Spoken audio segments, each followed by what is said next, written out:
বইনেরা ১ cup আটা দিয়ে এরকম মচমচে রসালো পিঠা কার না খাইতে ভাল লাগে। তো আহেন পিঠাটা বানানিয়া শিখিয়া লন কিভাবে পিঠাটা বানাইবেন সে লেগা নিছি ১ কাপ আটা তারপরে একটু লবণ দিয়ে এটারে লাড়াচাড়া করে সামান্য একটু তেল দিবেন। তেল দিয়ে আবার লাড়াচাড়া করবেন। তারপরে এটাকে ঠান্ডা পানি দিয়ে এইভাবে মিলাইয়া লইবেন। ভালো করে ডোটা শক্ত করে গুলিয়া লইবেন। তারপরে এটাকে এক সাইডে ১০ মিনিট ঢাকিয়া রাখবেন। এদিকে একটা চিনির শিরা বা গুড়ের শিরা করে লইবেন। এই যে একটুখানি চিনি দিয়ে তারপরে একটু ফুড কালার দিয়ে দিছি।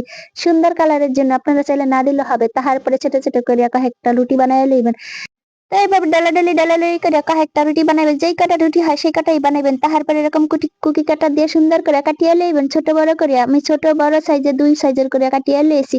তারপরে এই যে একটার পর একটা এইভাবে বসায় দিবেন। প্রথমে ২ টা বড় বসাবেন, তারপর উপরে একটা ছোট বসায় দিবেন। সামান্য একটু পানি দিয়ে দিবেন নিচে।